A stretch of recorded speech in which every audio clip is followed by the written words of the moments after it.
2014లో రాష్ట్ర విభజన జరిగినప్పుడు కట్టుబట్టలతో మెడబట్టి మనం బయటికి గెంటేశారు. రాజధాని ఎక్కడ ఉండాలో కూడా చెప్పని పరిస్థితి. ఆనాడు చంద్రబాబు నాయుడు గారు ఆంధ్రులందరినీ ఒప్పించి ఒకే రాష్ట్రం ఒకే రాజధాని కానీ అభివృద్ధి వికేంద్రీకరణ నినాదం తీసుకున్నాం. దాంట్లో భాగంగా అనంతపూర్కి కియా మోటార్స్ని తీసుకొచ్చాం. ఆనాడే అనంతపూర్ జిల్లాకి జాకీ లాంటి పరిశ్రమలు తీసుకొచ్చాం.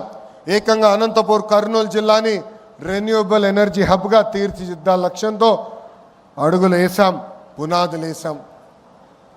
కానీ ఒక్క అవకాశం అన్న మాట ఎన్ని గడిచిన 5 సంవత్సరాలు రాష్ట్రం దారి తప్పింది. దానివల్ల తీవ్రంగా నష్టపోయింది ఆంధ్ర యువకులు. ఎక్కడ ఉద్యోగాలు ఉపాధి లేని పరిస్థితి.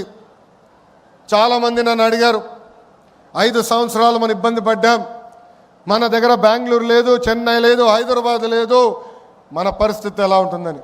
ఆనాడే వాళ్ళందరూ చెప్పా, మన దగ్గర ఒక బ్రాండ్ ఉంది, ఆ బ్రాండే గౌరవ ముఖ్యమంత్రి చంద్రబాబు నాయుడు గారు.